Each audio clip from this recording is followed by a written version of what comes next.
Olá, esse é mais um episódio do programa e podcast Advogando em Direito Administrativo. Eu sou o professor Alexandre Mazzi e aqui nós discutimos as melhores estratégias para a advocacia contra a fazenda pública. Estreando no ao vivo aqui, em novo horário, estamos falando ao vivo nessa quarta-feira às 18 horas e 30 minutos, porque é um horário mais apropriado para o nosso ilustre convidado do que a tradicional sexta-feira, às 11 horas da manhã. Então, já vou chamar aqui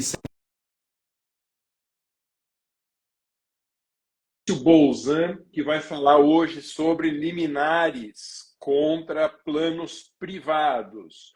Bolzan, você que está chegando agora aqui, mais uma vez obrigado por participar dessa live e iluminar aqui a todos nós com o seu vasto conhecimento em administrativo e defesa do consumidor. Eu queria começar já emendando uma pergunta, que é uma dúvida que eu tive nesta semana.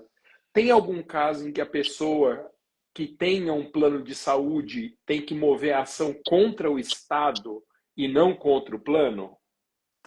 Sim, muitas vezes o administrado ou o consumidor, ele não tem a... Primeiro, boa noite, né, Mas? Agora no Boa horário, noite. prazer falar com você de novo, com seus seguidores. Na verdade, Masa, muitas vezes o administrado ou o consumidor, ele acha que o plano dele é muito ruim. E ele acha que se ele entrar com a liminar contra o Estado, em sentido amplo, ele vai ter mais facilidade na concessão, no cumprimento da liminar. Lê do engano, meu amigo Maza. Por quê? Por pior que seja o plano de saúde, a gente tem muito mais chances de conseguir a liminar do plano privado do que contra o Estado. E mais, mesmo que seja um plano pequeno, um plano ruim, ele não quer cumprir a liminar, o que é muito comum, a gente consegue constranger esse plano de saúde para cumprir a liminar nos termos legais, como, por exemplo, bloqueando ou pedindo bloqueio de ativos financeiros deste plano de saúde. Então, mesmo que seja um plano pequeno, a gente sempre aconselha melhor entrar contra o plano privado do que entrar contra o Estado. Os requisitos são mais simples para conseguir eliminar, não são tantos como nós vimos na semana passada, na última live, e também é mais fácil de bloquear ativos financeiros de um plano privado do que do próprio Estado. Então, obrigado por começar o nosso bate-papo aqui, tirando essa dúvida, que era uma dúvida pessoal minha. Para quem está chegando aqui e não está acostumado com o dia e com o horário, nós estamos vindo de algumas semanas de lives com o Dr. Bolzan, abordando liminares em matéria de direito da saúde, quer liminares contra planos privados, quer liminares contra o poder público. E de 3 semanas para cá, o Bolzan vem explicando para a gente quais são os requisitos, quais são, inclusive, as dificuldades que a gente pode encontrar defendendo um cliente que precisa ou de um medicamento de alto custo ou um tratamento mais caro também. Então, você dizia nas semanas anteriores, Bolzan, que são muitos os requisitos para conseguir uma liminar dessa contra o Estado. E liminar contra plano privado é tão difícil assim, Bolzan? Então, na verdade, pensando do ponto de vista processual, a gente tem que preencher os requisitos lá do artigo 300, né? A probabilidade do direito e o perigo da demora. A probabilidade do direito está respaldada por todo esse arcabouço de legislação que protege o consumidor. Então, desde Código de Defesa do Consumidor, desde princípios do direito civil, desde Constituição Federal, né, o direito ali à dignidade da pessoa humana. Então, nós temos aí um respaldo para proteger o consumidor no âmbito da legislação do nosso país. E no tocante ao perigo da demora, nós precisamos ter um bom relatório médico, mas, infelizmente, tem médicos que estão vinculados ali aos convênios e não querem contrariar ou se indispor com o convênio. E acaba ou autorizando aquele tratamento mais barato, o menos eficaz ao consumidor, ou ele simplesmente se nega a fazer um bom relatório. Então, é importante que os advogados que atuem nessa área já tenham ou parceiros ou médicos que são daquela linha que encara o convênio, não tem medo de convênio e busca o que ele cumpriu, ou melhor, o que ele prometeu no juramento quando fez a formatura dele, que é cuidar do paciente da melhor forma possível. Então, ele não vai estar ali fazendo nada mais do que o juramento dele na colação de grau, que é buscar o melhor tratamento, que é prescrever a melhor medicação, ainda que seja mais cara, ainda que seja contrário ao convênio.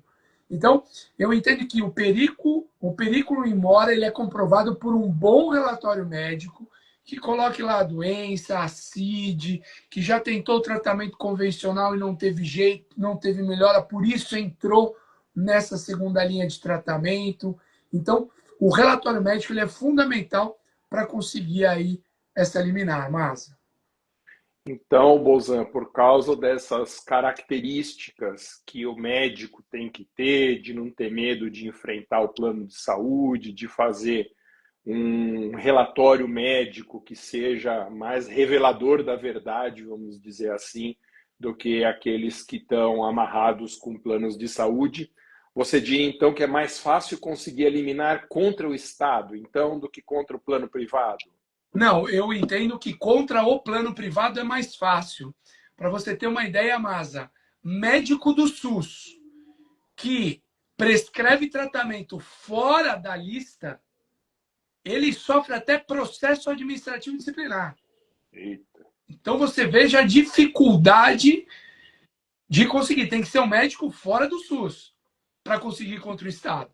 Porque o médico do SUS, isso aí é regulamentação mesmo dentro, não é uma ilegalidade. Ali é meio que se ele sair daquele padrão, ele vai sofrer processo administrativo. Então, eu entendo que é mais fácil conseguir no plano privado, porque é difícil, né? A pessoa muitas vezes humilde ali ter que encontrar um médico fora do SUS para poder prescrever é sempre mais difícil. Então, é mais fácil conseguir no plano privado, mas... E você já falou um pouquinho sobre isso, mas eu queria que você repetisse aqui, só para deixar registrado na nossa live. Quais são, então, os requisitos básicos para a gente conseguir essa liminar? A gente usa como parâmetro, mas um julgado do Superior Tribunal de Justiça, que é o recurso especial 1.889.704, que foi aquele julgado de 2022, junho de 2022, em que o STJ entendeu que o rol seria taxativo. Aí nós já explicamos em aulas passadas, né, em encontros passados, que prevaleceu o posicionamento de que o rol é exemplificativo, mesmo porque tivemos alteração da Lei 9656, que é a Lei dos Planos de Saúde, até por um empenho ali do senador Romário. Então, nesse julgado, ele não fala que o rol é taxativo de forma absoluta. Ele fala que, a depender da situação, se preencher alguns requisitos, pode conceder a liminar e o tratamento, mesmo ele entendendo na época que era um rol taxativo. Então, primeiro tem que demonstrar o quê? Tem que demonstrar que não há substituto terapêutico à altura para tratar aquele paciente. É o relatório médico. Olha, o tratamento convencional foi feito, não deu certo, estamos indo agora para um tratamento de ponta. Tem que demonstrar que esse tratamento e medicamento, além de ser registrado na Anvisa, não tenha tido um indeferimento expresso de ser incluído no rol da ANS. Então, tem que mostrar ali. Claro que é quase impossível você descobrir todos os tratamentos, então que isso seja um ônus da outra parte, né? Que venha lá o plano de saúde e prove que esse medicamento, esse tratamento foi expressamente indeferido pela ANS. Então, ao consumidor, ao advogado que atua pró-consumidor, ele vai simplesmente citar. Cabe à parte contrária provar ali que realmente ele foi indeferido expressamente. Tem que comprovar a eficácia do tratamento. Então, é o médico, mais uma vez, ajudando, com estudos científicos, dizendo que apesar daquele medicamento na bula tratar o câncer de mama, ele também tem resultados científicos comprobatórios de que serve para tratar o câncer de intestino. Então, são estudos científicos indicados e encaminhados pelo médico. Que haja recomendação de órgãos técnicos e de renome nacional, como o Conitec e o Natjus, e que seja, quando possível, o diálogo interinstitucional do magistrado com entes ou pessoas com expertise técnica da saúde. Então, é muito comum ali o juiz querer pedir um parecer de um Natjus, né, que é o órgão técnico dentro do tribunal, para falar se aquele medicamento é adequado, se tinha ou não tinha urgência, em que pese, Maza, não ser obrigação do juiz, antes de deferir a liminar, buscar o apoio de um parecer técnico de um Natjus. Ele tem o direito à livre convicção e ele pode conceder a liminar, estando presentes ali os requisitos do artigo 300 do CPC. Mas esses são requisitos básicos para conseguir a liminar contra o plano privado. Mas Então, se eu entendi bem, Bolzan, o coração dessa questão envolve esse bom relatório médico. E como que se dá a elaboração desse relatório, Bolzan? Eu quero dizer o seguinte, é um médico que já acompanha o paciente, é um médico que pode ser procurado para essa tarefa específica, ele vai fazer isso gratuitamente, ele cobra, como que funciona a feitura desse relatório? olha, Maza, pode ser o médico que acompanha, mas se for aquele médico que não quer se indispor com o convênio, essa pessoa vai ter que procurar um médico novo. O que os médicos novos geralmente fazem? Cobram uma consulta.